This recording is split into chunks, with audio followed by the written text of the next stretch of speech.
Screen number one. Oh, I'm in. I'm out. I'm in. I'm out. All right. So what we do right here, we're gonna do some. I gotta watch where I put my phone because it like shows up on your camera.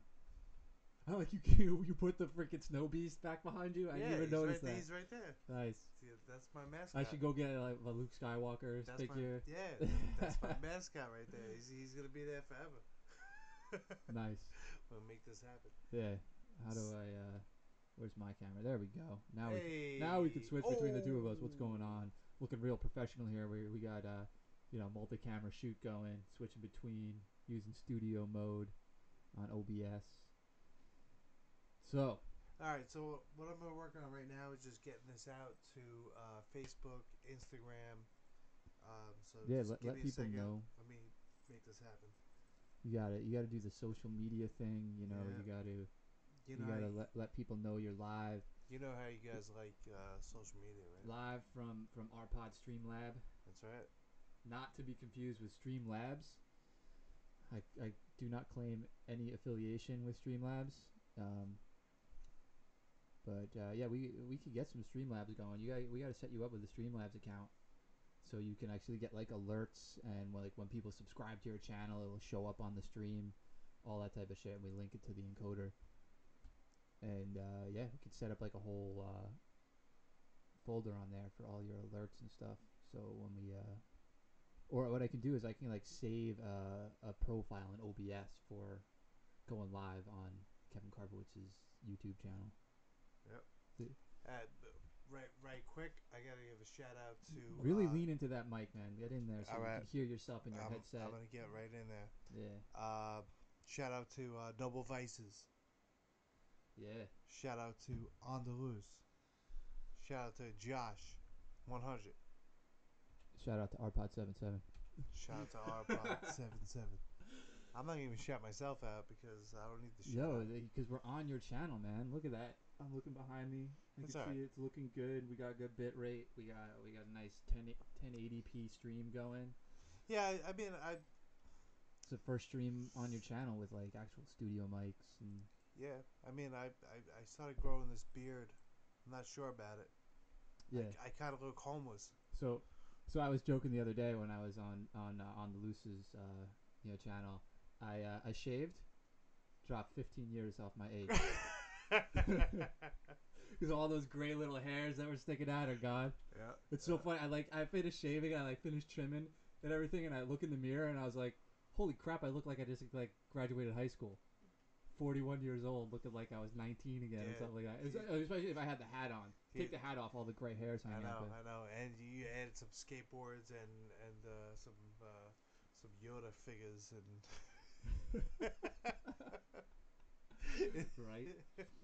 We're in there. So let's talk about. We're on your channel. I mean, right now it's just the Kevin Karpowicz show. What are we doing? What's the mission? Do we have a mission yet? Do we? Just to talk about life. For me, it's just about being honest. And being real. And being real and not being ashamed of the things I've done. Yeah. The things that I'm going through. We keep it 100. Yeah. And Picasso 100, shout out. Picasso. And people have been through some things, and I'm not the only one going through things. And what I would like out of this show is to hear your stories as well. I'll give you all of me if you give me all of you. Yeah. Like one thing you can do, I wish I had access to these keyboards here and stuff because I could put the chat up on one of these screens over here, but kind of blocked it my keyboard drawer with these with this table we're sitting at now. But we'll figure that out down the road. So you can have a chat. If you go to your channel here on this laptop, just make sure you mute it, and you can have the chat up so you can see if anybody jumps in and chats with us or whatever. Did you do some social media shoutouts? A couple. So, I need to hop back on my Mac and So why don't you grab that yeah, Mac and make that and happen. we'll make that happen, so we can actually. Because then what I'll do is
This and that, and I was like, man, I was like, you need to give me some rules and regulations, because I can go off the track sometimes. and I was like, yo, let me Google that for you, because you can look up terms of service, terms of use on every platform, and know what you can and can't say. I mean, I've been doing this a long enough time that I just, you know, I just know what to say and what not to say. Yeah, So I I have mean, it. I have it. you I mean, the main thing is if your channel is set to 18 plus, you can curse, you can get into some crazy topics. The main thing is you don't want to be racist. I mean, there's a line between racial and racist, you know? And you don't want to be like, you definitely don't want to be anti-Semitic. You don't want to bring up any of those types of things, you know. And there's always a fine line you could walk, but um, yeah, you just, you know, it's tough. You gotta like, I don't know. I just I'm trying to like how to word it. Hit. All right. Go ahead. So I'm gonna say it. So I had someone say that they pulled my white card. All right, that might be racist, but I Yeah, laugh about it. Because it's funny to me. It's funny to me. it's funny. It's funny to me is we were BSing the other day over at the on the loose shop, and his buddy says to me, "Yo," he said, "You people, you people." I was like, "What do you mean by you people?" He's like, Yeah. "You hippie hacky sack kicking people." Devil stick, white devil. We joke around, and Yeah, really, life is serious enough. And if you're not, yeah. Make sure everything's muted. yeah, if you're not, if you don't have a sense of humor, it life's gonna be tough. So you have to laugh about the things you go through, Yeah, because that's for me, maybe. yeah. And I think we should have a disclaimer here and pretty much say, don't take anything we say too seriously. Um, Yeah, we're yeah, We're just two idiots sitting in a room with microphones and cameras. Yeah, we're the smartest idiots you'll ever meet. Facts. Nice. And it's like everyone goes through things. Yeah. Everyone goes through problems and family issues and disease and all these things, and that's up and coming.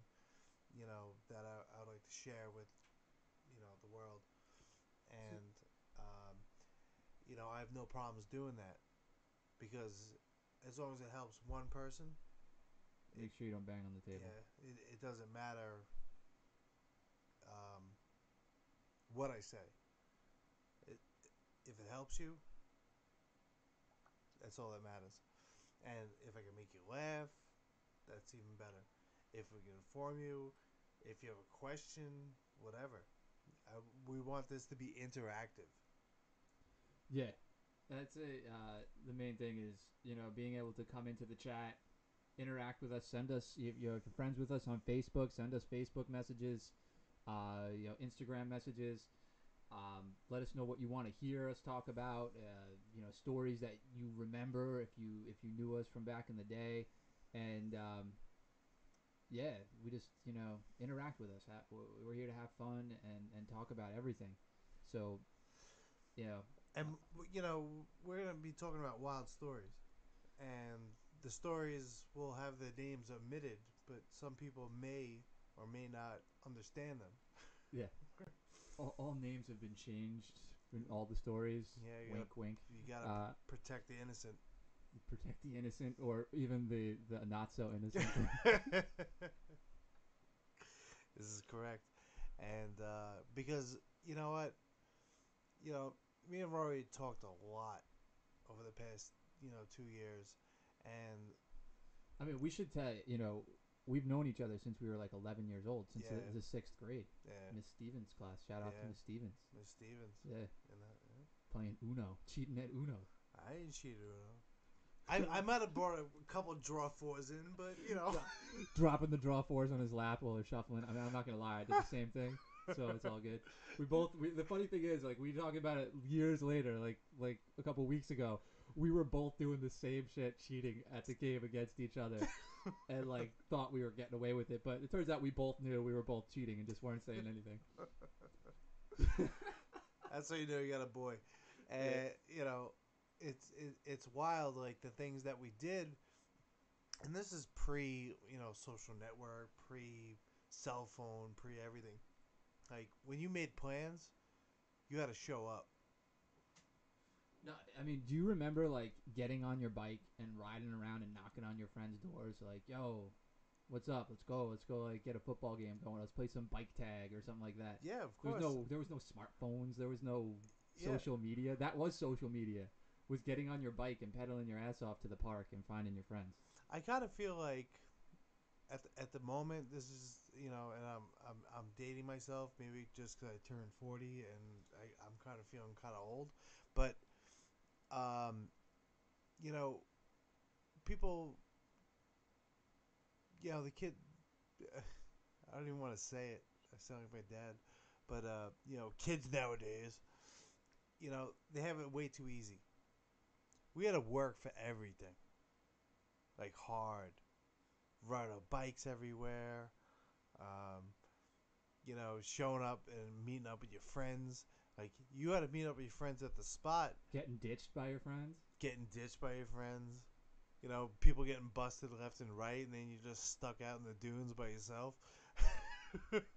Yeah, you ran the opposite direction everybody else ran. You got lost in the woods. Yeah. Trying to find your way back, hitting a fence every 3 feet. Yeah, I mean, sleeping at the bagel place. Oh yeah, what was it? Dick's Hills Bagels. Dick's Hills Bagels. Yeah. Is that place still open, right? Yeah, I think it is. Yeah, it's like the only thing in that shopping center that's like original. It's the worst bagel place in the world. And what's funny in there's like a dollar store. They're like everything is $1 and up. I was like, isn't that every store? But they sell lingerie in there. It's like wait, 99-cent lingerie. Well, 99-cent and up. So I never bought lingerie in there, but I was looking at it. What are you trying to say? You wearing lingerie. So you I mean, buying lingerie other places? Or? only on Saturdays, but I was looking at it and I'm like, man, you've hit rock bottom when you buy a 99-cent lingerie. I mean, just look at what neighborhood it's in right there. Just, Yeah, you know. things get weird. But I mean, I used to live down the street, so I'm not trying to say anything about that. Those neighborhoods was I lived there for almost 20 years, so there's a fine line, you know. There's always that like the good spot, and then there's the place where you're catching ricochets off cars and getting it in the eyeball. well, let's put it this way. I mean, over the 18 plus years, 18 years, just over 18 years I lived there. I was woke up several times by gunshots. Mm-hmm. One time by a car exploding and catching on fire, because it was chopped right down the street from my house in what is now a house, but it was a vacant lot, like under construction at the time. And they pulled an Acura Integra in there, stole everything off. It was up on blocks, everything's out of it, and it's just on fire. And like we all woke up. I was living in a house, and I was renting out rooms, and all of a sudden we hear like boom. Everybody wakes up, and like we all stick our heads out of our bedroom doors in the hallway and look at each other like, what the hell was that? And of course, my one roommate from Thailand, he runs and grabs a video camera because Asian guys gotta film everything, and he's just living up to his cliche, and he was a walking cliche, but Fair enough. he filmed it, and like he's like showing it, like his friends would come over and be like, yo, and he'd hook his video camera up to the TV in the living room. I don't know how many times I've seen that video of the car on fire, just because every time somebody came over and had a few drinks, he had to show him the video of the car on fire. I'm like, dude, Joe, this is another day in the neighborhood. Like, right. It's not the day. He was from. The funniest thing about this guy, he was born in Thailand, moved to the United States with his mother when he was like 14, 15 years old, and grew up in Ohio. So he loved country music. He loved to like go out and drink, and he just like, so it was like the weirdest mix of cultures. He still had the Thai, he'd go to Thailand every year and stay with his father It's and confusing. cook. Yeah. So he cooked Thai, but then he'd be cooking Thai food and listening to like, I don't know, some country music or something like that. It was so funny. It was just a weird situation. Yeah, he was weird, dude. Yeah. Fun to hang out with, though. Yeah. Of course. And those are the best guys, I'm surprised you never met him, like swinging by, like hanging out with Jesse or something. I just swung by that one time, and I was like, he wasn't around. I pulled in, I was like, wait, what? You didn't realize I lived there. Yeah, I didn't know it was your house. You didn't know that he was living with me. That he was renting a room from me. It was so random, That was a funny day. Yeah, and but sometimes Mexican got on boots, and you gotta watch out for that. Especially in that neighborhood. Yeah. It was kind of weird. The guy down the block, he distributes Tate's. Oh, Tate's. No, what about like because Kevin lived there with me for about a year. Yeah, you were living in the basement there. Yeah. And remember the neighbor like once a month on Sundays would have like a church service in that little backyard. Oh yeah. Because their garage was like converted into an apartment, and they're like total slumlord set up next door, and they'd have like a church service, and they'd have a band playing. It was like that oompa music, oompa oompa oompa, yeah, and they'd just be like singing. It was like, all right, it's just the strangest things would happen. Yeah, and you have these neighbors, and they would come home. They must have worked. I don't know if they worked, but whatever they did, it was around 4:00 in the morning. Was when they cranked up the music, so everything got cranked up. It would go from 4 in the morning. That was only when the sun was around, because the mother who lived there, she was professional. Like, she worked her ass off to pay the bills and make sure it was a nice house. Make sure her grandkids and her younger daughters were taken care of and had their stuff. And she did her thing, but then like her son would come around. Like he would spend most of his time down south working. Like he would work construction with like a family friend down in like the Carolinas. But when it would get slow, especially in the wintertime, he would come back up and save some money and stay with his mother. Right. And his daughter was hanging out there because his his baby mama lived in the neighborhood and stuff. She didn't live at the house, but she was always dropping the kids off. One morning I came out. What, in a toilet bowl? Or What? What are you talking about? Toilet bowl? dropping the kids off? Dropping the kids off at the pool? Yeah. No. She would drop her daughter off with her grandmother. And one morning I'm getting ready to go to work, and I go out and I start my car up, and I had to take. I was dropping. I think I was dropping Kat off at the train station or something like that, and this is when she worked in the city, and so we had to like get going so we can catch a train. All of a sudden, I look over. I come back out to my car after it was warming up a bit, and this car is parked in front of my driveway. It just rolls up, stops in front of my driveway, like in the street, and just the girl. I was getting ready to throw it in reverse and leave, and she hops out and starts like getting her kid out of the car and stuff. I'm like, I open my car door. I'm like, yo, excuse me, you can't park there. I got places to go. And she like started yelling at me and stuff. Like, I'm like, no, I got to go catch a train. You got to move that car right now. She's like, I'm only going to be a few minutes. I was like, I don't have a few minutes. I was like, I don't care if you pull in my driveway. Just don't block me. And yeah, she's total attitude. Total. It turns out Efren knows this girl, like from high school or something like that. And he's like, yeah. I was telling the story because at the time I was sharing the office with Efren. Right. And I go in and tell him the story, and he knows that I live next to these people, and he's like, "Oh yeah, I know that girl." He's like, "Yeah." He's like, "Yeah, no surprise." Yeah. Cops always showing up, and I called him a few times. Across the street was it was like a maroon Maxima, old school. Cat backed into it. Cat backed into it. I backed into it. Your mother backed into it. My mother backed into it. They always fly their car there. I'm the only one that's never backed into the thing. Yeah. And he just didn't give a shit. Like, no, he didn't get. I was like, park there. Yeah, I was like, he's like, nah, it's fine. He didn't care. He didn't ever care. Like, I offered him some money when Kat hit it, and he's just like, whatever, I don't care. Yeah, no, it was crap anyway. It was cool. I mean, I bounced, but my mom stopped because she's like a human being, and he gets on the phone. He's on the phone. He's talking about something. I don't know. And the wife, I guess it's his wife or girlfriend or whatever, but him and his daughter were in the car, and after seeing his daughter, it was like, well, we gotta stop. Yeah. It wasn't like it was a vacated car. The kid was in the back. Yeah, so it's like we need to stop, make sure everything's cool, this and that, blah blah blah. And he was like, yeah, whatever. And, they were chill people across the street. They did the thing. I mean, the whole neighborhood was. The guy who lived chill. Upstairs used to like take care of my yard for me and stuff like that. He would even make sure it's watered. Yeah. Like if I wasn't around, I paid him. He was a landscaper, and he had a bunch of guys that worked for him, and they would just gave me a really good deal because it was right across the street. He didn't have to move his truck. He just grabbed the gear off the back of his truck, mowed my lawn, pulled it, did the edging, and then if it needed.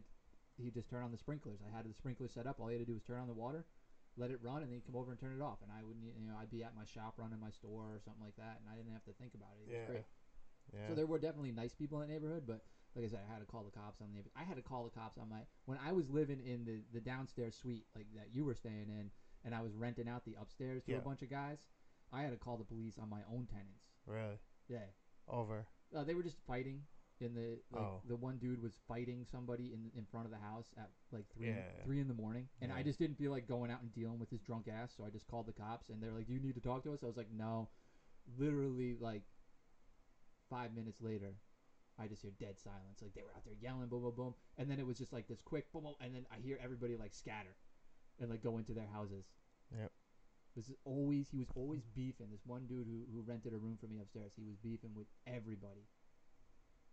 I had to tell this story. One day he shows up at my office, and I used to run that land center in town, so I had kids in there playing games and stuff. It was a busy Friday evening, and he goes, "Yo, I need to talk to you. Can I talk to you for a minute?" So he wanted to go into my office, but I had no other staff in there at the time. They hadn't showed up to cover their shift yet.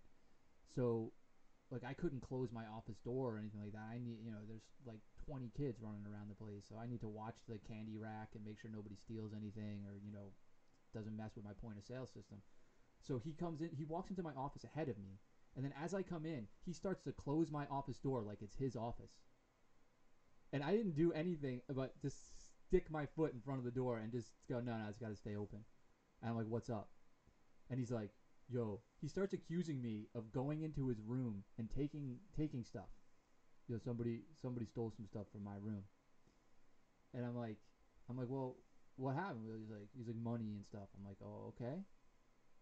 I'm like looking at the guy. I'm like, look at around you right now. I'm standing in a facility that cost me loads of money to build, that has a pretty good revenue stream coming in. You think I'm going to risk all that by stealing from my tenant who pays me every month to live there? Like, do you think I really need your money? Like, I'm going to go upstairs and steal from you? Like, what kind of reasoning is that? Like, there's 3 other dudes that live in the house that are having trouble paying their rent. Maybe you should talk to them.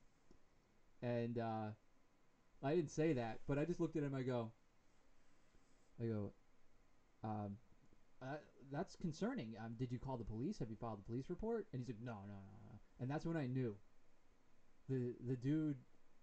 And I had a suspicion, but I couldn't prove it. And it's tough when you have a lease with somebody.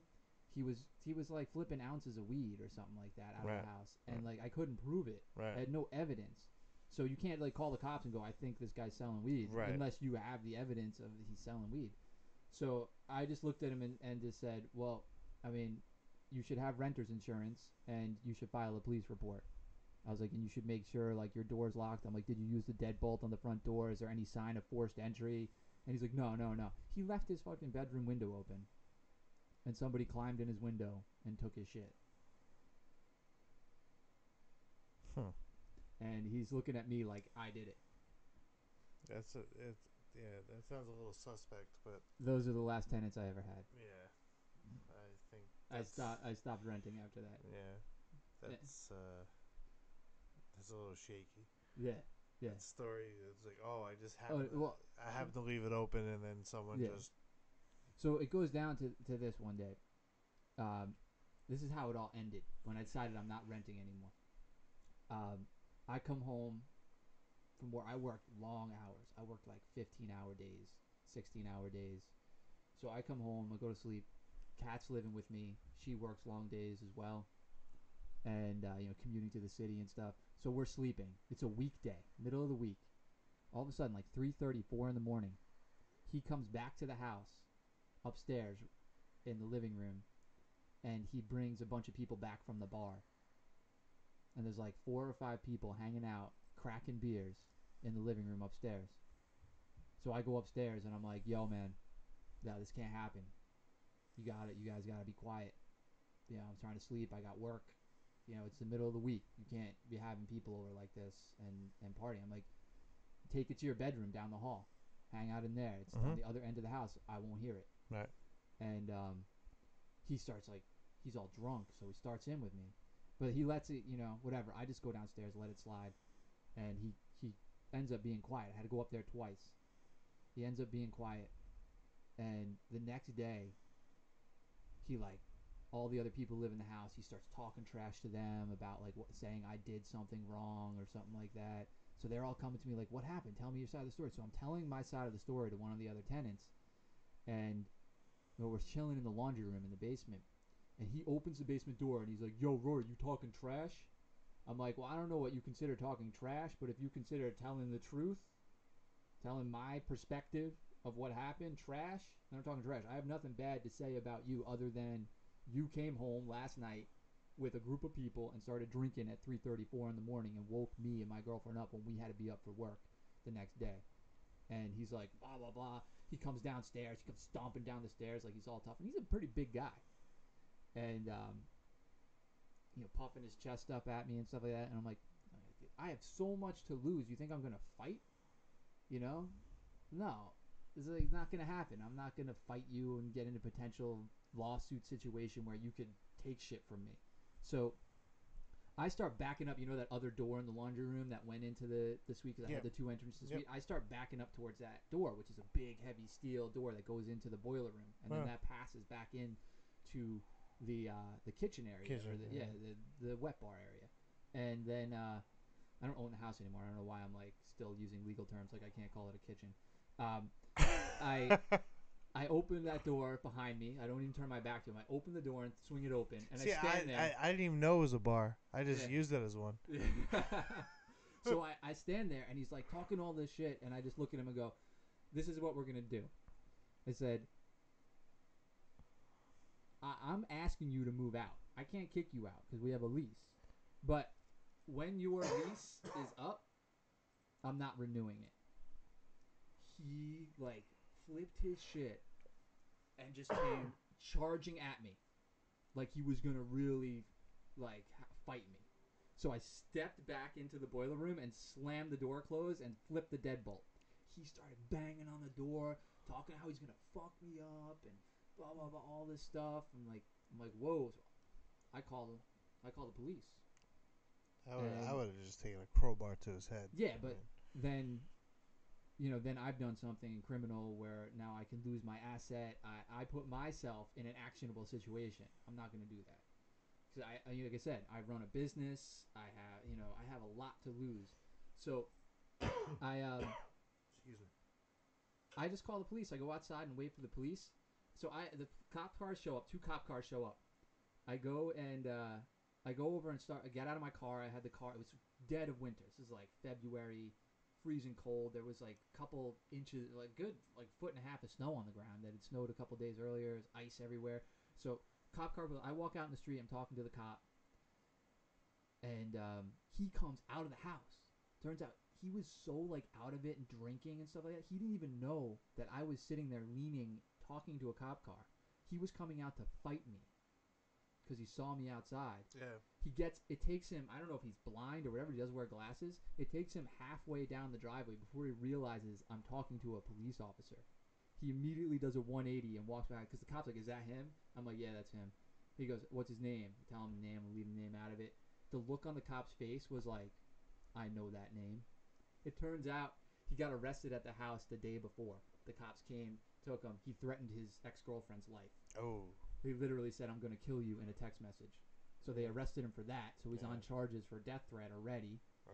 So what he did was he turned around. He walked into the house. He walked straight through the house, out the back door, across the backyard, jumped the fence into the neighbor's yard, and left. And so we knock on the door, and this really nice guy who lived there, lived upstairs too, was like, "I feel bad for him." He's like, "Nah, he left." I'm like, "What? We just saw him." He's like, "Nah, he literally walked in the front door. I saw him walk. I was sitting here watching TV in the living room. He walked out the back door." We go around back. You can see his footprints through the snow, and he jumped over the fence through the neighbor's yard. He's just ghosted out. They drove around looking for him. They didn't find him. But he would have got arrested right then too for making another threat because he threatened to kill me. Yeah, he was all worked up. So yeah, needless to say, I was sleeping with a break breed shotgun next to me for a imagine. couple of days. Until he moved out like 3 days later. It wasn't an issue. He pissed on Kat's car. Oh, nice. Yeah, it was like I could tell. I went out in the morning to heat up her car. Yeah. Like why are you attacking her? It's like he's trying to get at me through her. Yeah. He had some shit to say about her, like when he was arguing with me. I'm like, what does that have to do? Yeah, women issues. Yeah, definitely. Just, one of those things. Yeah. But anyway, enough about me. Yeah. It's a Kev show. What's going on? It's not the Kev show. It's really not. It's everyone's show. Yeah. And coming up soon, we're going to be taking phone calls. Not today, but... You get some Skype calls going. We got to figure out the audio setup for that so we can actually hear it. Yep. I can make it so like the stream can hear it, but... Because I know for us, Rory and I spent a lot of time together, shooting the shit and, telling stories. And I know everyone else has got their stories. If you want to tell it, we'd love to hear it. And that's kind of what I think the platform is going to be based on is we want to hear everyone's stories because they're wild. And through these experiences, good, better, and different, we learn from it. And, today, I'm trying to learn new things. So, here we are, you know, shooting the S, and we have a great setup going on over here. Yeah, I think we can improve it. But Rory made it happen. we made this happen pretty quick too. He built this whole room out, and Well, not even like building this room. That took a while. But the setup that we're sitting at right here, like, yeah, just threw it all together in what, about an hour. I mean, I went to Home Depot with him, half dead. Yeah, Go. helping me pick up 2x4s and Yeah, and sheetrock. yeah, because you see potential, and you support your friends. I think that's the most important thing, is support the people you love, and that love you back for real. Word. And that's what it's about. Even though the stories sound a little wild, and they a little cursing going on, this and that, but really what it boils down to is it's all about love. One love. One. Yeah. Hell yeah, man. And that's how I feel. And I've been in contact with a lot of people. Some of them not the greatest, and then the others are phenomenal. Other ones are forgettable, and it's a blessing to know the difference now. At 40 years old, yeah, because I'm 40. What?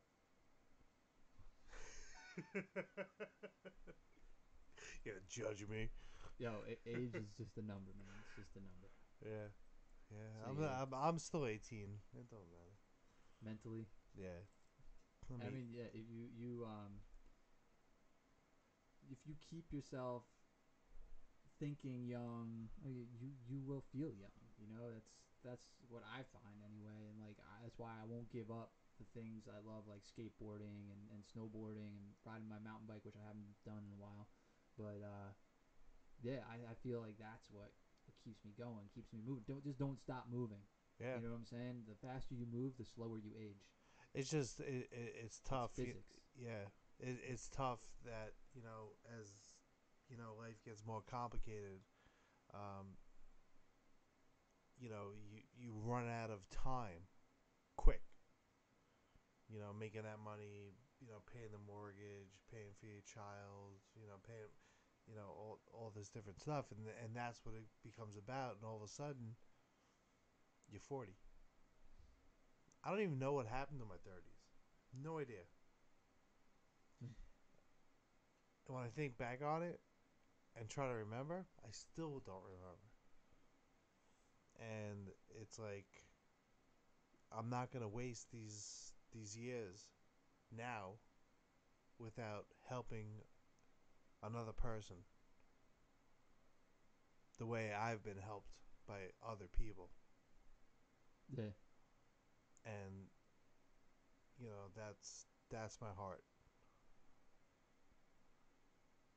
So that's interesting though. Like you literally, I mean, like, are you speaking figuratively? You don't remember your 30s, or you literally I like literally don't don't remember? It's remember. like a hole in your memory. Yeah, I mean, I know I got married. I know I had a Well, child. I mean, if I, you I, think I remember maybe out of an entire you year, remember those key moments. all I remember was going to work. Yeah. I worked. No, I remember. Like that's what, like I remember that, and that's more my late 20s. Yeah. And even through my 30s, I had some fun in my 30s because I was going back to school. I was working, but I wasn't like in the corporate world working, which I left the corporate world at 27. I said, I'm not doing this. Yeah. I had enough of the corporate grind and getting up at 5:30 in the morning to iron my shirt and make myself breakfast and put a tie on and go to the office and do the same thing in and out every day, What? answering phones and doing customer support, technical support. I was just like, I was so done with it. I was so burnt out on it that I just said, I'm not never going back to that. I'm never working for a big corporation again. Yeah. What happened was, and I understand completely what you're saying. It became about when I realized that I was working to make other people money, more money, more money than they need, and then that comes with greed, and it comes with stress, which comes with disease, which so it's this like trickle down effect. And I'm not saying we need worker bees. I'm just not one. It's not. It's definitely not for everybody. I was fine with it. I had fun with it for the first few years, Yeah, man. I was loving it. I liked it more when I was working as a field service engineer because I wasn't going into the office every day. I still had, you still had your higher ups, your presidents and your executive officers and your management, but I only saw them when I went to the corporate headquarters. Like if I was in Tennessee or if I was in Minnesota or whatever for a few weeks for training or to update on some equipment or something like that. But for the most part, I would wake up and I would just like turn on the TV and I would call my dispatcher and be like, "What's going on today?" If I didn't have plans from the day before, sometimes she'd just be like, "Just sit tight. I got nothing for you right now." And I'd be sitting there playing video games, getting paid, waiting for a call to come in. And there were days where I literally did not get a call. I would just sit there and do nothing. I'm on salary, so whatever. But there's times where um, you would get 3 or 4 calls in a day, and then they'd be like, "Oh, we're rotating you. You're going up to Albany. Then you're going to be in Massachusetts, and then you spend a week driving around New England," which was cool during the snowboard season because I would just throw my snowboard in the back and like hopefully it's a Friday. yep. Well, when you finish at 3 p.m. on a Friday out of Manhattan and And you be got like, your yeah, snowboard in the car, you're like, yeah, I'm a student. yeah. $23 for a lift ticket. No, Was it? I had then I had a What, season pass. oh, I had the season pass where it included like 7 or 8 mountains around New England, like starting with Mount Snow. It had Mount Snow, Killington, Attitash. Um, Attitash. yeah, that's Attitash is it's near Killington. It's a Huh. small mountain near Killington. The terrain is extreme, Okay. but it's like right around the corner from Huh. Killington. It's on the same road. And then there was like a couple other mountains up there that I could hit up. And so sometimes I would go up there. I would throw my board in the car. I would go to, and I'm like, at the time I was like 24, 25 years old. And I get my last dispatch. I'd finish. I'd be in like Grand Central Station, CVS, fixing a photo processor or a kiosk or something, replacing a hard drive on a kiosk. And I'd finish that up, give my dispatch a call. Anything else going on? She'd be like, "No, you're good. I'll talk to you Monday." Blah blah blah. I'd be like, all right, I'm heading to Vermont. I'm out. So I'm starting to head north now. So like, let me know if you have anything Right. before I leave. She'd be like, "No, no, you're good. You're straight." And I would just leave at 3 p.m. on a Friday, and I'd be at Mount Snow by like what 3 p.m. I'd be there like by 7:30, 8 o'clock. You I'd know, sleep in my car. yeah. When I was in college, it was my life revolved around snowboarding, Yeah. and so what I would do on when I'm setting up my schedule, I kept Friday off the board. I even dropped the class. I took 12 credits a semester. You're supposed to take, whatever it is. And, but, it took me 5 years to graduate, but, Well, I mean, but I snowboarded my ass off. Tell you nice. that much. And I'd go to Wyndham, and then I'd drive to New Paltz. Yeah, yeah, New Paltz. I would go. Didn't Ed was Ed up at New Paltz? Ed, Yeah, yeah. Ed. So we had Colin was up there. Chris was up there. They all went to New Paltz. I would same thing. Like on the weekends, I would. This is before like I was probably at this time 19, 20 years old. I would go and I would couch surf at all these houses around New Paltz. Like I got to know some people, and and then I ride Hunter Mountain. So I had like there was like for like $50, you'd get a pass that got you 50% off everything. So I go up there and just snowboard like crazy. That was so much fun, man. Yeah. Like every I weekend, mean, like 3 days a weekend. from New Paltz to Wyndham, it was about, I'm going to say, on a good day, about an hour, Yeah. but I had a straight powder day. You Yeah. know, the snow was coming down. It was like, all right. So So it took me 3 hours to get there, yeah. and then there was nobody there, Yeah. I had a few days like that at and Hunter. Yeah. yeah, I just See, I rode Hunter more bored. than Wyndham Yeah, than anything because I enjoyed Wyndham a lot, and you know what's great too is Blue Mountain in the Poconos in Pennsylvania. they allow snowboarding there now. Yeah, Because they must have opened it up. Because I was there when I was, I don't know, maybe 16, 15, 16, and they didn't allow snowboarding at that at time. Blue, Yeah, really? they must have like a few years later wised up. Huh. They realized they're losing money. Big time. Yeah, like Hunter Mountain was one of the first mountains in the area to be like, Yeah, like, they have they they didn't have care. those They had a they, terrain park. they And have those everything. airbags and everything that you know you jump into, and Yeah. you know, they have a really nice terrain park, Yeah, they and always have one. it's such a small mountain, but I mean, it's it's bigger than Wyndham. it's is it Vertical drop, yeah. really? Yeah, I mean, as far as acreage, they're probably about the same, but vertical drop, you can look it up. Vertical drop on Hunter, I think, is a couple hundred more feet, Huh? and they have a steeper terrain. Yeah, It's more because extreme. it gets a little hairy sometimes. Yeah, Wyndham was always too icy for me, though. It always too icy, always. I think that's because they kept it open at night, with the night skiing, so it was open to like 10 p.m. Yeah. So they didn't have as much time to I mean, clean and the maintain. wildest place to snowboard was Vernon Valley. It was Vernon Valley. Now it's Mountain Creek. Yeah, it was Vernon Valley Great Gorge, and Great then Gorge. then it became now what is it called? Mountain Creek. Mountain Creek. Do they still have that alpine slide there? Yes. Yeah, the most dangerous place in the world. You know, there's a great YouTube video about Action Park and about how many people drowned in the wave pool and the most dangerous rides you've ever been on. And there was one ride that I didn't realize me and my brother went on. It was a loop.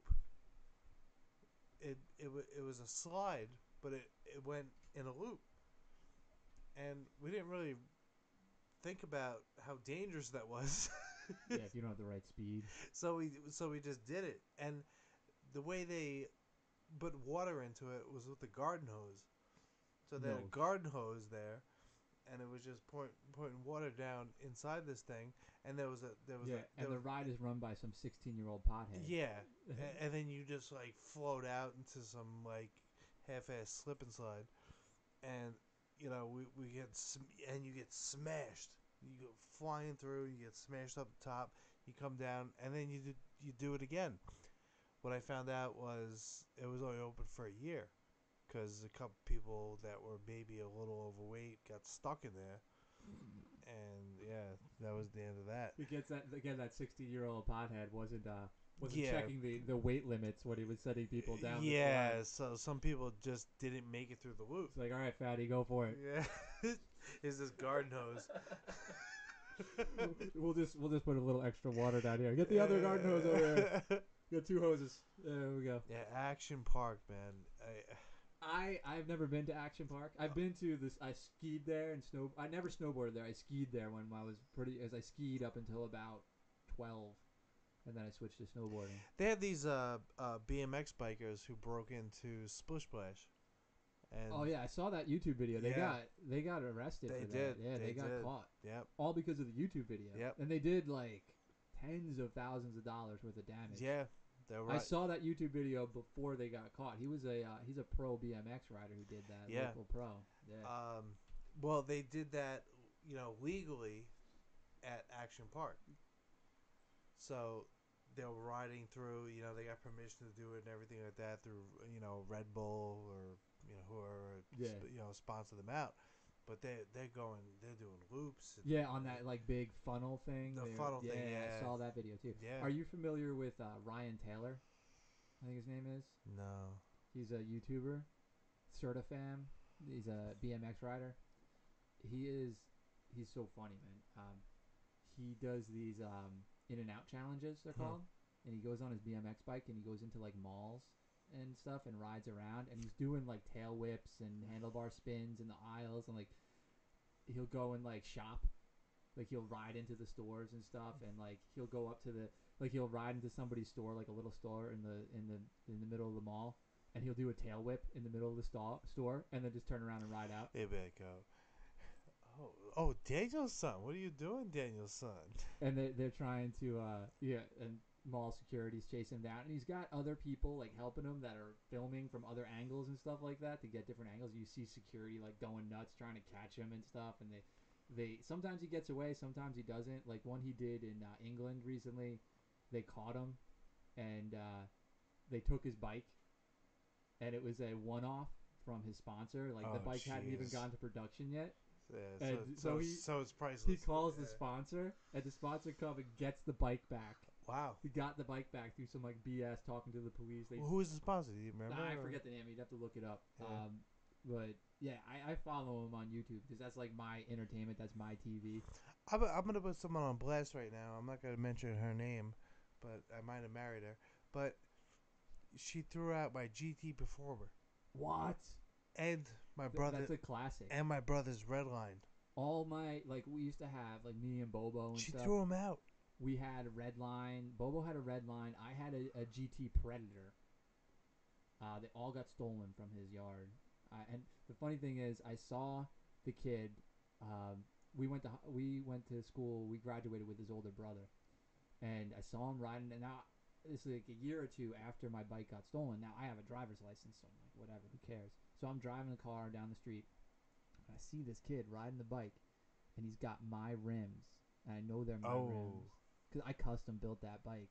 It had a Predator frame, and it was a chopped bike. Like I had parts from all different things. I'm like looking at those rims. I'm like, those are custom rims. Those are my rims. So I'm chasing him down the street, and he's this little fat kid. He's riding my bike, and I'm like, and I knew him, and I'm leaning out the window, and I'm going, "Hey, fat man on a little bike, fat man on a little bike," and he's like pedaling his ass off. Now, like when I was that age, I would have been like jet hopping the curb and up on the lawns, and like he was just so like all he could do was ride it. And I don't know, like, and steal it. well, what were his parents thinking? Because you go by his house, because whenever a bike got stolen, we would just go by their house and look through the fence, and under the deck, which was like they lived in a what do you call a high ranch, Mm-hmm. so like the second floor deck, like it came off the kitchen, was high up. Mm-hmm. Underneath that was just filled with bicycles. Like what is parents thinking? Like where is he getting all these bicycles? And he's chopping them up and he's building new bikes and stuff like that. Like, what are they thinking? So whenever a bike got stolen, we'd go over there and look through the fence and see if we could see our bike, and then we would just go steal it back. Right. Like, because we're not going to call the cops on him or anything like that. Just like a no snitch neighborhood we grew up in. So, yeah, that or you see him riding it, you just kick him off it and rip it away from him. You know, but yeah, I was pissed. My Predator got stolen. Yeah, that's. But she threw out your shit. She threw it.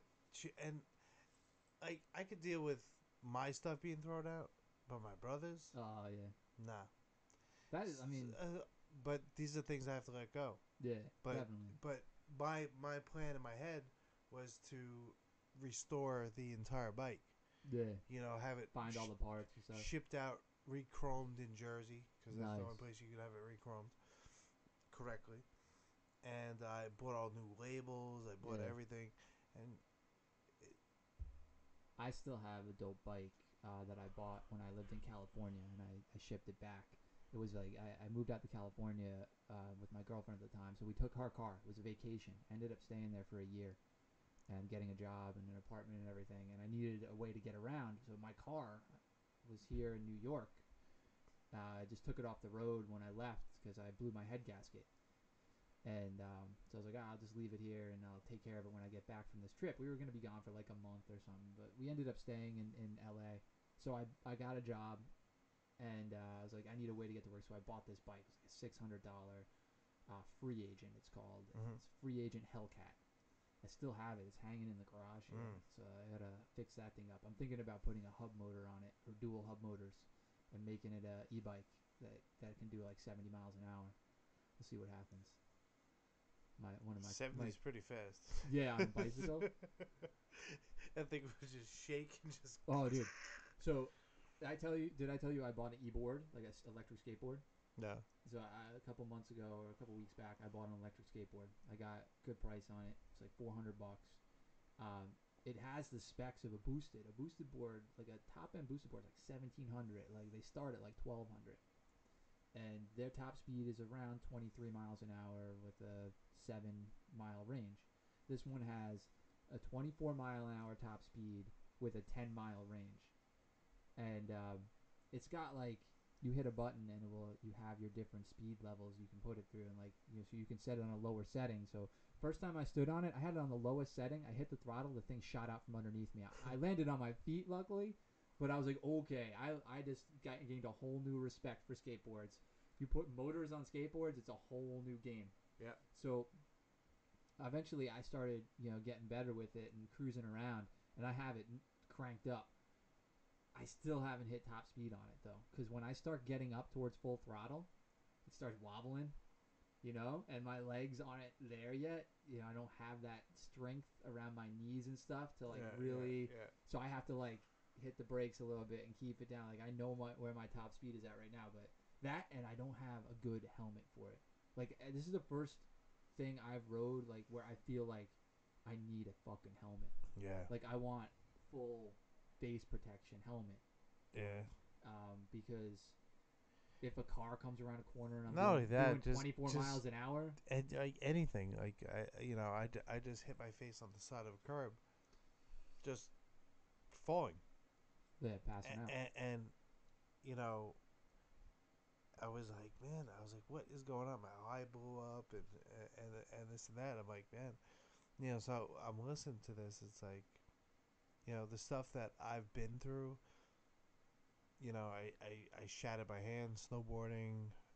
Like I've hit my head quite a few times snowboarding, and like nothing ever broke except for my hand.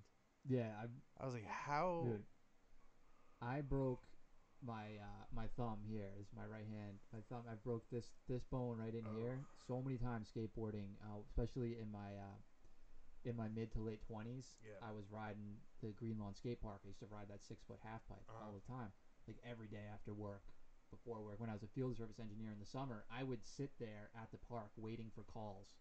I just have my cell phone on my hip, and if my dispatcher called, I'd change my shirt and go to a call. Yep. Otherwise, I would just skate all day. Right. So one day, I'm riding the half pipe, and school lets out, so all the kids show up. This kid drops in on me while I'm riding the pipe. He was just cutting across because these kids, all they could do was drop in and go to the other side. They couldn't turn and hit the coping, do a 50-50, doing different tricks and stuff. I'm doing Smith grinds and stuff like that, and he drops in on me as I'm coming in to I'm doing a backside 5-0. So my back, let me see, so I'm turning into the ramp now. He comes up and I see him coming up out of my blind corner, and I'm like, what the hell? I had to bail from the top of the coping of a 6 foot ramp and come down, and I landed on my right hand and broke my hand. Yeah. So I'm like, and this kid, like, he didn't, no remorse, no, I'm sorry. He's like, oh, I was just crossing. Like, it was okay to drop in on somebody when they're in the middle of a run. And I just walked over to him. I grabbed his skateboard from him, and I threw it over the fence out of the park. It was like, get the hell out of here, kid. It's like, what are you doing? I mean, if I didn't do that, then the kid's not going to learn a lesson. Like, you don't do that. Right. Like, you could seriously hurt somebody. Yeah. It's like, it's messed up. No etiquette. Got to teach him etiquette. He snaked me. Yep.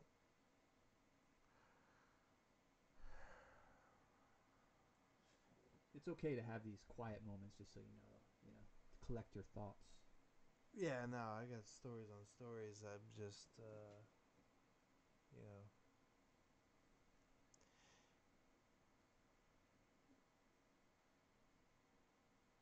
it's just wild sometimes. Saying things out loud that happened. Or that you've been keeping inside and you haven't really like had anybody to talk to about. I wouldn't really like keep it inside. It's just more that There's correct. just no venue to say it. Yeah, really. there was There's just no one to listen. yeah. Or if there was a person to listen, they're not the correct person or to they can't listen. relate. Yeah, They it's like didn't own a you, BMX you bike. didn't know what you went through, Yeah. or you know, you know, picking gravel out of your brother's butt. Like it's. Pick gravel out of my own ass. Yeah, I mean, these are things that we did, and, Yeah. it just gets wild when you start reminiscing. It's like, man, What yeah. was the what's a well, I know the answer to this. I don't know if you want to talk about it. Maybe you have a different answer. What's the craziest injury what's the craziest injury that you ever kept a secret from like your parents when you were a kid? Like that you didn't want them to, and you don't have to go into the one that I'm thinking about if you don't want to, but like maybe you have something else. No, I don't care. I'll talk about it. Yeah, I got shot in the back, and by my own brother with a 22. It was a Remington bolt action, but bang, and it's still enlarged in my back, but he was like, all I could think about is why did he do that? I didn't even care about the pain. I didn't care about the burning because it just burns. I mean, like you're concerned about like why'd he do it, but also you're concerned about like what are the consequences, right? Well, I know we're both going to get in trouble Yeah. because we were up to no good to begin with. Yeah. So it's not like we're just coming out of church and have a gun. It was like we were out, doing some weird things and, you know. Yeah, I mean the fact that that's what I find crazy is like how old were you? At that time, about 15, 16. 15, 16. Yeah, What? yeah, That you were that old? yeah. So you were old enough to know better. Because Yeah, your brother was yeah. he was a few years older than you. Yeah, he was 4 years older than me. So, But so he was an adult. yeah. He shot me, but it was like, and he begged and pleaded with me. He was like, Don't say he's like, anything. don't say anything. He said, I'll let you shoot me. What? Yeah, and I was like, I'm not gonna shoot you, man. It's not like this is a BB gun. No, I It's said, not an airsoft gun. yeah, This is the real deal. I Gunpowder. I said it's fine. I said, but you're gonna have to, do something. I said we don't have to tell nobody, but we gotta do something. So we stole my aunt's car, and we went to Binghamton Hospital because we're upstate. She lived in Deposit. Well, that's crazy. Like, I didn't know you guys actually went to a hospital. I didn't hear this part of the story. Yeah, so I had to get like stitched up. Like what do the doctors say? Because it's a gunshot. They technically have to get the police involved. We just said it was an accident that he dropped the gun and it went off. And did they file a report and everything on that? Yeah. All right. Yeah. That's crazy, man. Yeah. I mean, it went through insurance, so my parents, they're like, what the hell was this? Yeah, they're like, what happened there? I said, oh, I cut my hands with a knife, and we didn't want you guys. But to they find didn't that. see it, so they didn't find it out until. They didn't know until. But the crazy thing is, like, your parents. Like, I cut my hand with a knife, but they never saw you with stitches or a bandage on your hand, and they didn't question that. No. It just blows my mind, man. Denial's not just a river in Egypt. It's they see what they want to see, and so I still have this, bullet in my back because it was too close to my lung. If they pull it out, then you could run. Yeah, it could be risky. So now I'm going for like MRIs and all this different stuff. And they're like, "What is this thing in your body? They're like, what is going on here?" So I had to tell my mom all these years later, but I don't really care because my brother's not around. And so I'm like, yeah. 20 plus years later, you're like, yeah.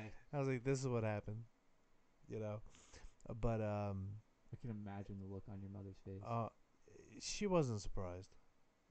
Me and my brother were wild, and it just like, all I could think was just looking at him like, why'd you do that? I was like, I felt like inconvenienced. It was, yeah. I didn't care that he shot me. I was just inconvenienced. Now I gotta go to the hospital. Yeah, I was like, now we gotta do this. We gotta do talk that. to the police. I was like, come on, man. Like, it's such an inconvenience. I want to go outside, eat Oreos, and go to sleep. fucking hilarious.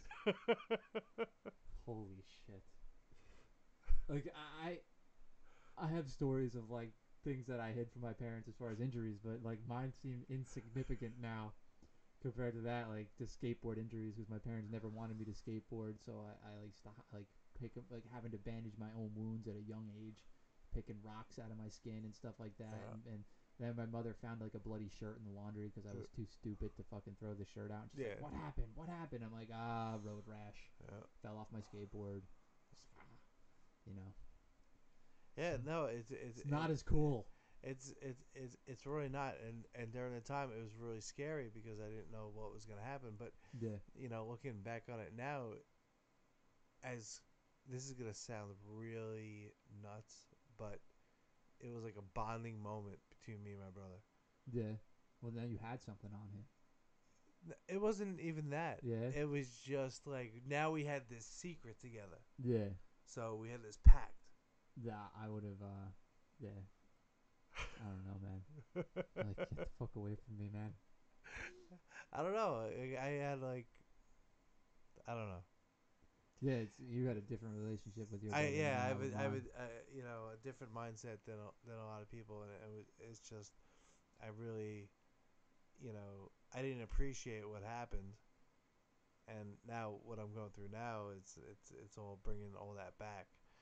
But for me right now, he passed away in '97, but that is still enlarged in my back, and it's what he did. So So it's like a he's piece of him with yeah, you. You he's think? Yeah, still he's with still me. there. He's got your back. It's weird. Yeah, I don't know if that makes any sense whatsoever, but it's true. Um, I don't know if it makes sense either. It's kind of twisted, but yeah, it's uh, it's definitely a keepsake Yeah. that you'll never lose. You'll always be there. Your wife can't throw that one away. Nah, she can't. That one is that one I'm taking to the grave with me.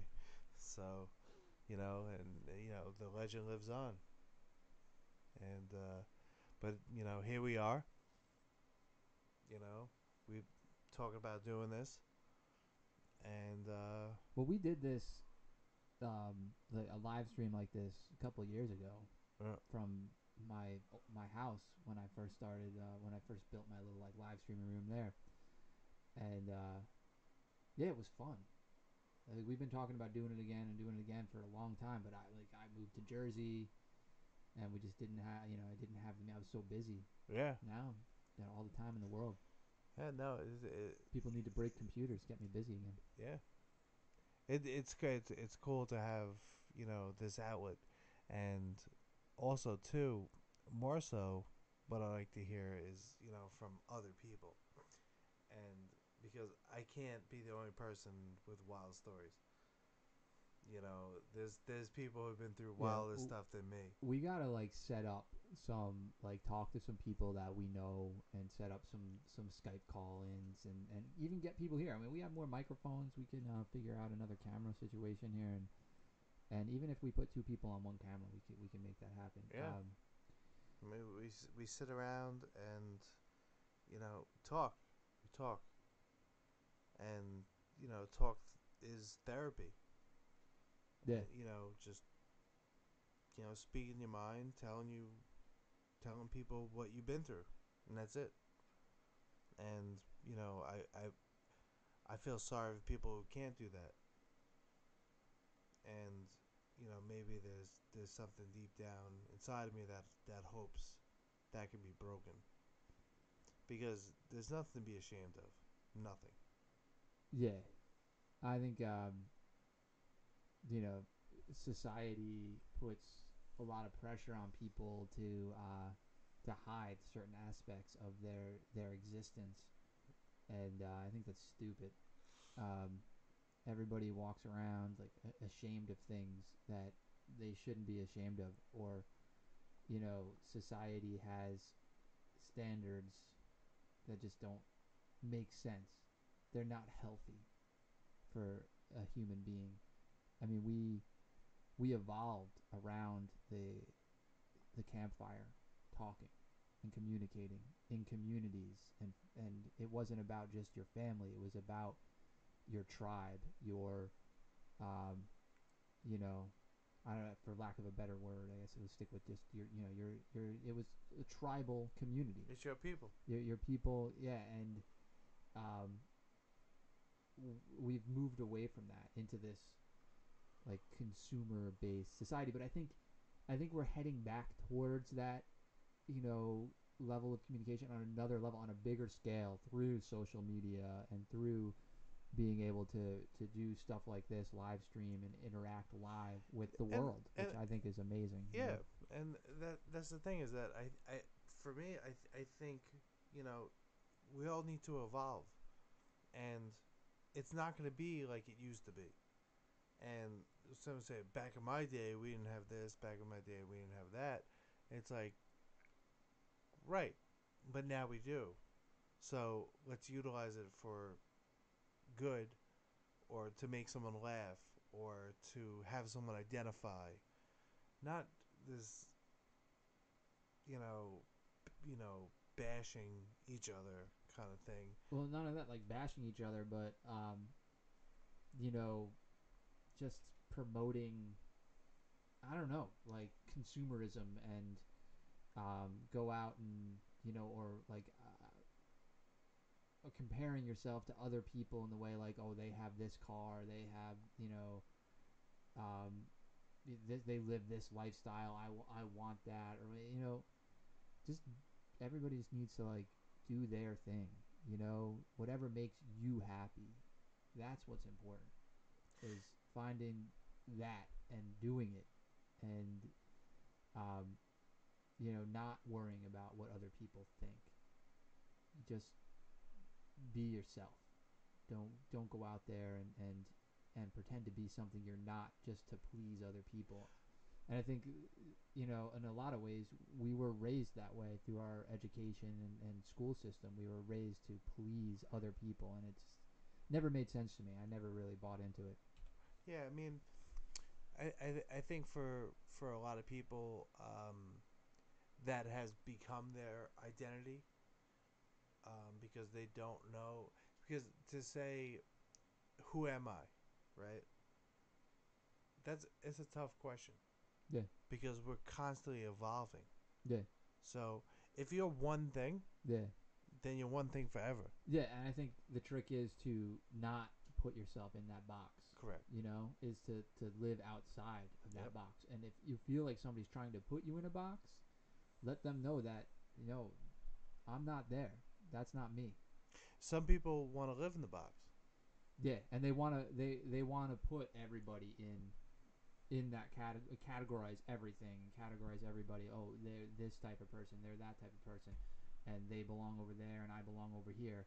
And I think we're seeing the results of that right now in our society, you know, nationwide and around the world. And it's kind of it's kind of sad, you know. I'm a firm believer in like globalism. Like I believe that in order for humanity to advance, we need to break down these borders and, you know, really become one society, become human beings, and realize that we're all just human, and strive to push humanity further away, because this planet's not going to be here forever.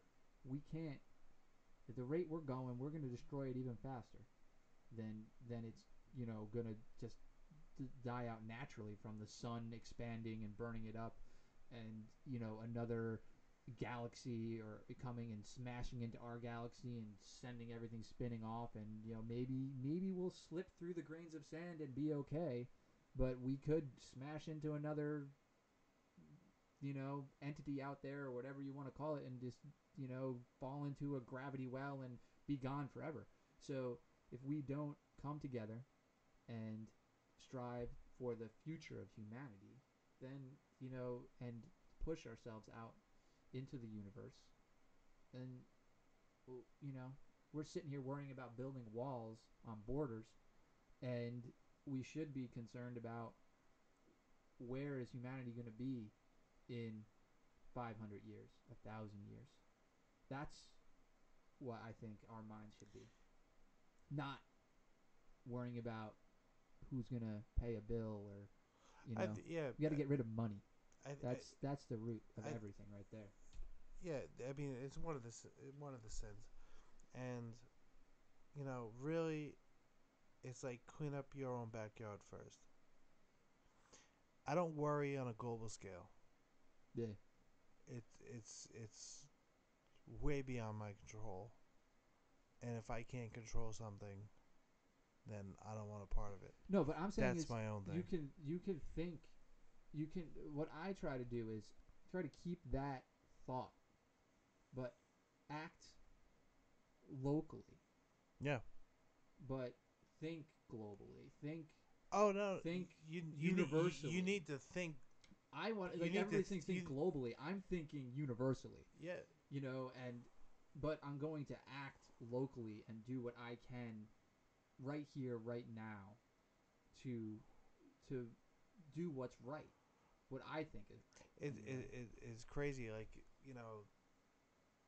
there's like few things you can control in life. Very few, and it's like taking out the vacuum cleaner and vacuuming the floor yeah, is something you can control, yeah, and that's therapeutic to me. Is cleaning, yeah, having things set up in a certain way. When I look at a wall, all I see is flaws yeah, and ways to get over it, ways or to get under it. under it, Uh, through it. yeah, come on.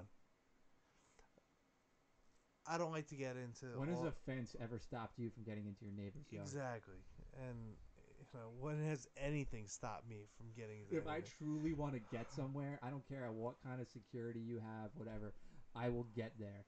The only thing you could do is slow me down. Slow it. Yep. That's And all you can do. yeah. So now this is just a power struggle at the moment, and that's what we're dealing with. But as far as things go, like Flint, Michigan, you know, let's help them Yeah, clean up their water. Like, how come we're not cleaning up our own backyard? I agree with that. And Oh, 100%. we're sending all this money overseas and all this and that, and people are dying. Yeah. Even There's still, I mean, even like, here on Long Island, Grumman polluted everything, oh yeah. and no one's I mean, saying you've seen it. anything. You've seen it firsthand because you've been out on the streets more than anybody has been out on the streets in some of the just underground like things that society does not want to think about. Yeah, And you've been there. You've seen it. You've talked to people. You've explored it a little bit. And we won't go into actual locations and stuff, but there's people struggling out here, yeah. and like you may not see them because society has brushed them away, but there's people in pain, they're hurting. I mean, just put it on the police scanner and listen. Yeah. And you want reality TV? Listen to the police scanner. There's That's what's really going on out there. there's nothing better to hear your name over the police scanner, Oh yeah. and then you know they're coming. Like No, I don't think it's I've heard it twice, and they actually said your name over the scanner. yeah, Yeah. address, social. Well, that's fun. Yeah, so that was a good I time. love how they're just giving social security numbers over. I've heard socials over the police scanner before myself. I don't care. I mean, it's what are they gonna do with it? I was listening to the scanner yesterday because there was a helicopter flying low Oh, around the area. And I yeah, wanted to hear, but I think I had missed the. By the time I tuned in, the call outs were gone. And the helicopter was kind of peeling out, so I missed out. But I heard some in the few minutes I was listening. Man, I heard some stuff go down, but um, that's what's crazy. Like I've lived in a lot of places around the country, and most recently I was living in Bergen County, New Jersey, and you know I turn on the police scanner there just to see what when I first moved there. I'm like, what is this neighborhood like? What's going on around here? And that's one way to figure out, like, really get the pulse of where you live. So listen to the police scanner, correct. and it was dead air. Bergen County police scanner, dead air. You turn on Suffolk County police scanner right now, it's non-stop. The 24/7, 365. The shit is hitting the fan. Yep. All the time here. Yep. The police just don't stop. No, There are so many calls that they just can't get to them all. People just die because the police can't get there in time because they're dealing with some other idiot doing some stupid shit. That's the thing. I spoke to somebody down in that worked for Huntington First Responders with the ambulances, and they have the most phone calls or most responses in Suffolk County, if not all of Long Island. But people call because they have a toothache. You know, everyone just really abuses the system here. So wait, somebody's calling 911. I have a toothache. Correct. You know, and here I am. I'm pulling out of. I've never heard that on the scanner, but I've heard some trivial shit, but I've never heard a toothache. Well, there's police and then there's fire, EMS. Yeah, I mean it depends. Yeah, that's true. Yeah, so I just listen to the police side of it. yeah, so fire. They're not getting the toothache call. No, fire EMS is different, and you know, me pulling out of Huntington Station at like 6 o'clock in the morning, and I'm driving down Broadway, and this is a cop, 202, and that's Second Precinct, and he rips around and pulls me over. And I'm like, what is going on? I was like, I didn't do anything. And he's like, yeah, your registration's up, your license is expired, this and that. I was like, how'd you know all that? Yeah. Like, I was seriously just started questioning him. Like, how'd you know all that? Like he hadn't even pulled your papers yet. He hadn't asked for your papers, and he's telling you that all this stuff. So on the side of the trucks, the SUVs and some of the cars, they're scanning your plate. Yeah, they're scanning plates. I've seen it. You see those little devices sitting on the sides of the car. If you see those little black devices, they're scanning everything, everyone that passes. Are they? You think they have facial recognition in there? No. I think it's just straight plates. Yeah. You know, conspiracies. Yeah. Well, it could be. That's why I don't leave the house ever. Yeah, you should get out there and just see what's going on. Yeah, It's wild. I'm gonna go out tonight and get some gas in my tank and maybe pick up some milk and eggs because it's gonna snow tomorrow. It's milk and eggs. You have to get the milk and eggs. The milk and eggs. Oh, it's gonna snow. It's gonna snow. The snow is coming. Milk and eggs. I gotta get the milk and eggs. Don't forget the bread. Oh my god. Apparently you could survive a blizzard with grilled cheese. And guess what? You can, if you really need, if you're stuck and it's a blizzard, you can melt the snow and drink it. Yep. If your pipes freeze and everything. Just, start burning furniture. Just stay away from the yellow snow. That's all. Watch out where those huskies go. That yellow snow. Oh boy. Yeah. So yeah, we're about to get hit. The winter is coming. Yeah. We got the weather update. We got a little snow today. Nothing bad. Yeah, we got a little snow. Tomorrow we might get a couple more inches. And then it's like they don't even know what's gonna happen after that. It's like the storms are lined up. I mean, I went out. Is this an El Nino? I don't even know what that means. I don't speak Spanish, but I don't even it know. Is. You're right. It is a Spanish word. I mean, I'm not gonna. It's the Nino. Well, it's like the capture card that we use for the computer we have running here on stream is called the El Gato. The gato. No, it's the nutty gato. Well, no, it's the cat. If you want to really know the translation. The cat. So when I worked for this other live streaming company, and we used to take the Elgato gaming device with us, game capture HD or whatever it was. We used to use it for other live streaming purposes and stuff. And the one camera guy, I forget where he was from. some Spanish speaking country, and I'm like, yo, I almost forgot. I gotta go grab the El Gato. And he's like, what do we need a cat for? He's like, the cat, the cat. I'm like, oh, is that what that means? He's like, yeah. So then from that point on, we would leave him packing up the truck to go somewhere to do a live stream, and he'd be like, yo, you have the cat? Did you get the cat? He just thought it was funny. Yeah, I mean, you know, things get well, they call it lost in translation, right? Yeah. And things get wild. And you know, like I don't speak any other languages. I can understand Spanish, but I can't speak it.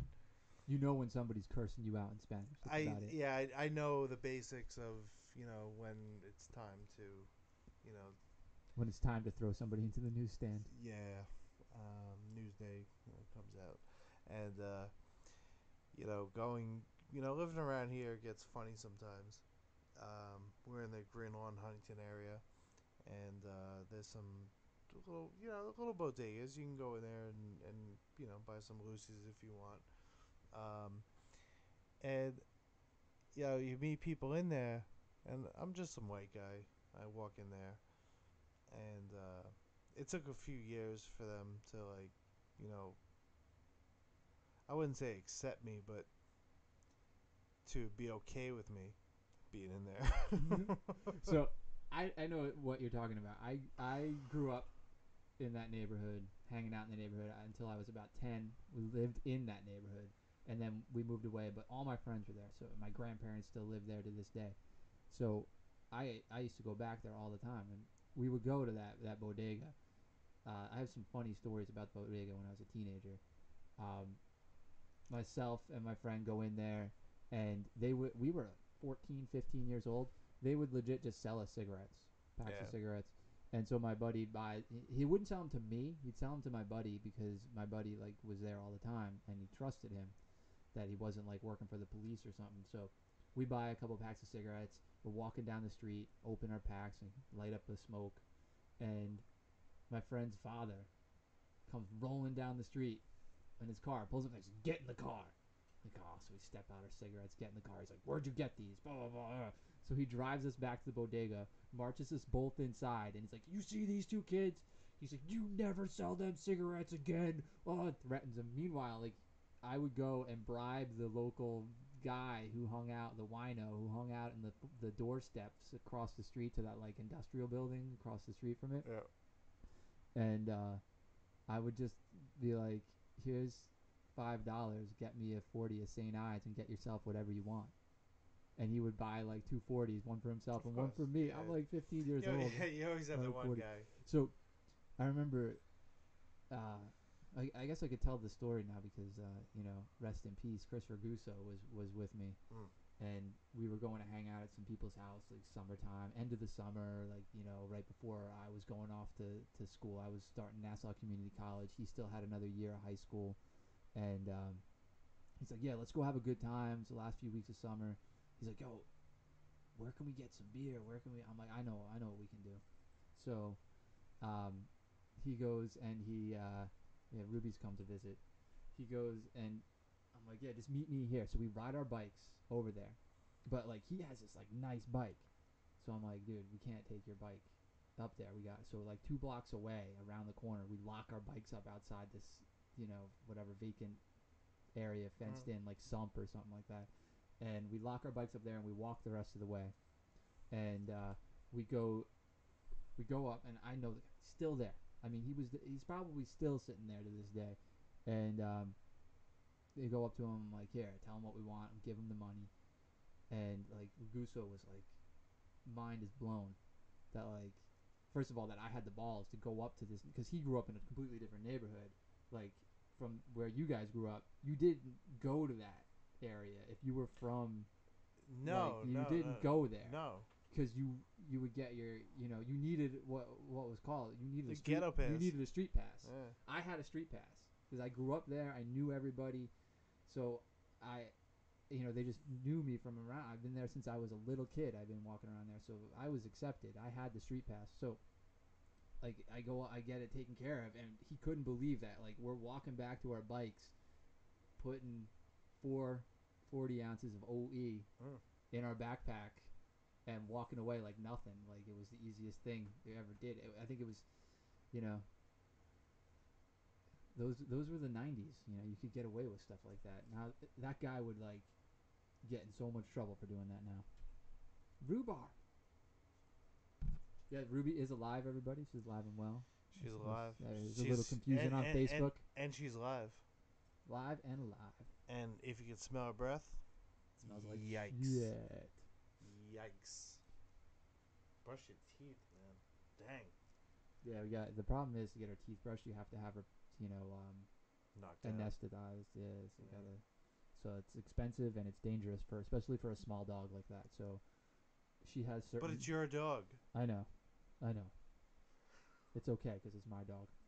But she has special bones that she chews on and stuff like that to help clean her teeth. Yeah, I'm sure she does. Yeah, she likes biting on bones. They're not bones. They're deer antlers. Oh yeah. I get those for Zero, and he just destroys them. Yeah. Yeah, he's a beast. He's the only dog I know that ate termite traps. Yep, he ate termite traps, and he ate a sandwich that was wrapped in tinfoil.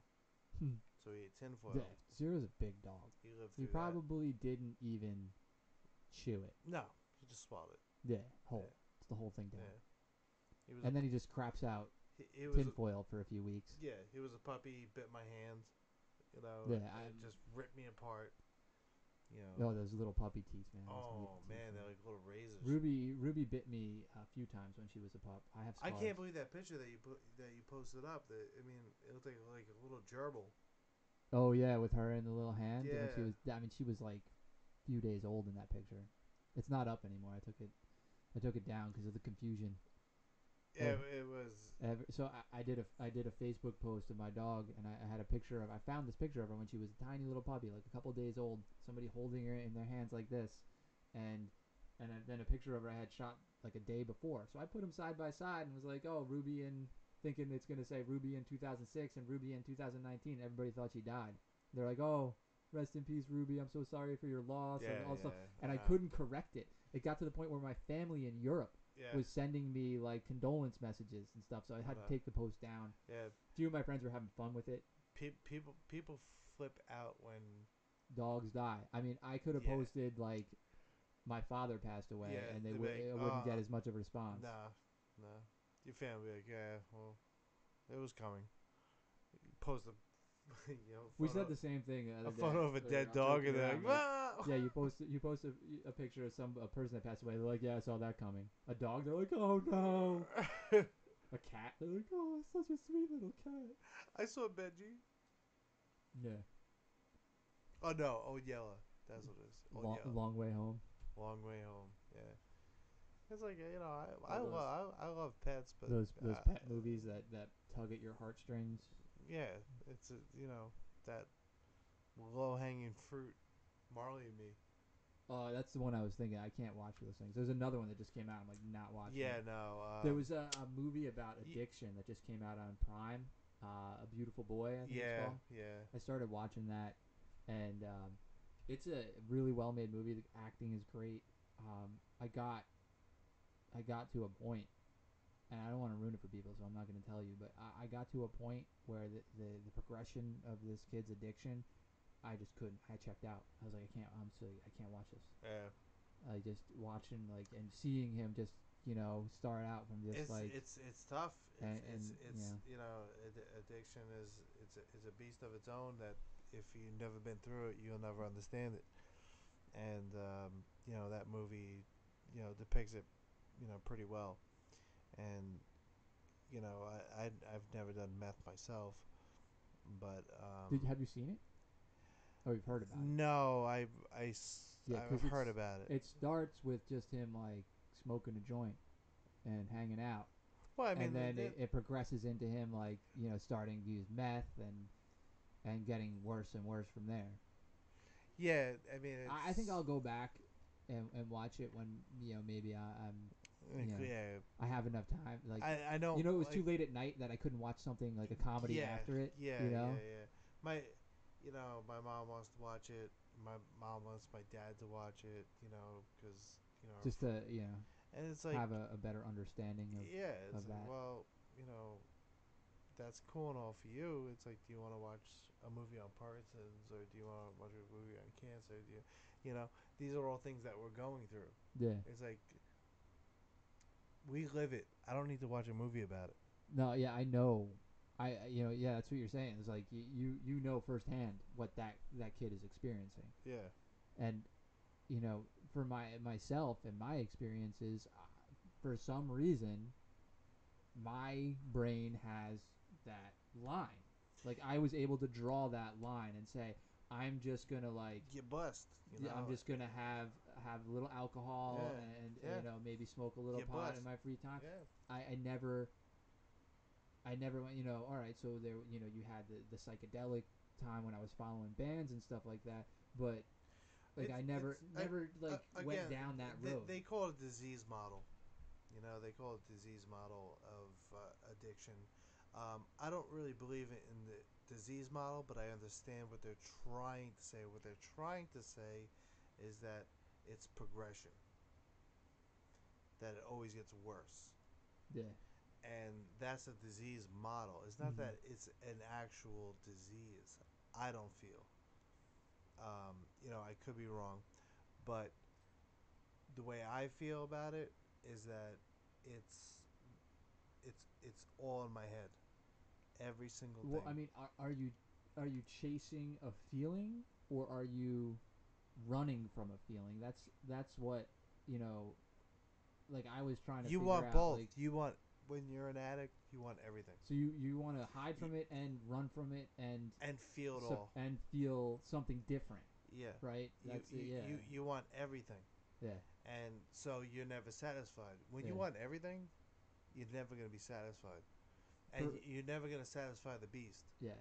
See, I can think back to the when I first started smoking weed, and I could say it was the first time my mind felt like it could work, it could function uh, without like it was quiet. All of a sudden, it's quiet, and I could think. I'm like, wow, this is what that's like. This is what everybody else feels like, and all of a sudden like my grades improved, my ability to like get my homework done, and I started doing better in school. Then I had my times where I indulged too much, Mm-hmm. and I slipped a little bit in my grades and stuff. But I immediately was like, whoa, let's correct course here and get things going the right direction again. And so I always had that ability, and I always drew that line. But and we went growing up, and you see people and you experience, and I saw people go just they couldn't draw that line, and I never I can't understand that, but And it's and a thing that people deal with and every and day. and and thank God you don't. Yeah, I know. Because I'm blessed with it. yeah, and I wouldn't wish on anyone to understand it, and because it's a trap. It's You're in a steel cage without the cage. I mean, when it first starts, I'm sure you feel like a sense of freedom and like No, you're at the. you become a slave. I know, but like how long? I mean, I guess it depends. It's different for every person. It could be like It right away it or depends what you do. I mean, yeah. being through, multiple rehabs and things like that I've been through. People deal with opiate addictions and heroin and things like that. Um, thank God I never got involved with. Um, it's very progressive quickly. Yeah. See, I when when I was in high school, and my parents, of course, found paraphernalia and stuff, and they got concerned. Um, so they're like, well, let's get you help. Let's do. I'm like, well, I don't really think I need help, but okay, let's let's do this. So I went to first of all I had to go like take these tests where it's like multiple choice questions, and there's like 100 questions, and you have to sit there in a room and answer all these questions. Well, I just saw a pattern. That's what my mind is just trained to see patterns, and so I saw the pattern in the tests.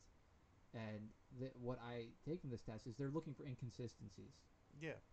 So you just carefully read the questions. They're just asking the same question and rewording it and looking for a different answer, and to see if you're lying or not, and what your level of issue is. So I took that test, and then I after that I went and I went to a therapist for a while, once or twice a week, and spoke to them, and pretty much what it came down to was everybody's like, "There's no problem here. She's just Some people, she's just smoking a little pot." yeah, there, some people there isn't. Yeah, Um, when you do have a problem, you know it. yeah. My problem is when I stop, I self-destruct. I go back. I revert back to that person who can't function, I mean, and being an addict is I get angry. it's both. Yeah, It's when you stop, you're a mess. When you're on it, you're a mess. yeah. But that's It's something completely there's different. nowhere to run. Yeah, There's nowhere to go. yeah. There's no relief. It's interesting. It's tough, and Yeah, I feel for anyone and that goes through those kinds of things, and it's weird to not hear the truth from people who are going through it, and that's a hard thing for me, but that's not for me to put that on them. It's I want to understand, where you've been, where you were coming from, where all these different things. What's your experience? Because if you share your experience, I'm not speaking about you. make sure you stay on mic there. Yeah, So you're leaning away. I'm not saying about you. Yeah, What I'm saying is in particular is that I'm able to learn, yeah, and if I'm able to learn, then I can grow. If I'm not learning, I'm not growing, and then you stay stagnant. yeah, And that's why I like to learn new things. I like to try new yeah. things. Keeping your mind busy. That's my thing. I was saying that earlier. I was talking to my mother about stuff, and like I don't understand how some people can just sit and like really do nothing. Watch some nonsense on TV or something. I don't mind like sitting there and watching something. I want to watch something that challenges my mind, or that I can makes me think a different way about a subject or something like that. Um, I'm not just gonna sit there and watch one viewpoint of a news story. I want to know all the viewpoints. I want to know what the left thinks, what the right thinks, what the extremes think, and what's going on in the middle, and make my own decision and look at all the facts Right. before I say what I think. And I think we need more of that in this world. And I think being stuck in the public education system growing up, I think that's stifled. I think you're trained to follow the herd. You're not even trained to follow the herd. You're expected to follow the herd, Yeah, because that's what they know. And now you talk about like Common Core, and you going down that road, and it's just like what? It's like everyone learns different. I think our education system is going to be changed drastically in the coming I hope decades, so. and Common Core will be gone, I hope so. and it'll be more about an individual learning experience, Yeah. and what motivates that individual to grow and and expand their mind and just become better. Another thing is be careful when you're leaning into the mic. You're Yeah. breathing. You're breathing. Lean away when you're Not only breathing. that, Only but lean in when you're talking. I keep on kicking this thing. It's not the best table, but It's making it a works. thud. Making a thud. But Yeah.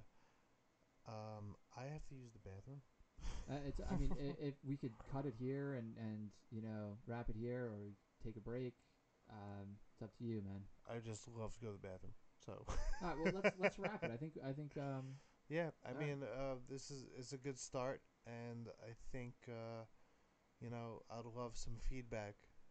Yeah, I think what we'll do is We'll re-push it back we'll out. push it back out, ask people's opinions, Yeah. and try to get you guys back, and we'll try to figure out a schedule and do this more often because I'm here, I have the gear, and I got the time. So Not only that, the topics you guys want to talk about, or just listen. yeah, You know, I we've all been through a lot of things, and sharing those experiences, I think helps a lot. And I can't do it alone, but we could do it together. That's how I feel. cool. All You right. good? Yeah. All right, peace out, everybody. Thanks for watching, and yeah, we'll let you know when the next one's gonna happen. So hopefully you can hang out. Thanks a lot, everybody.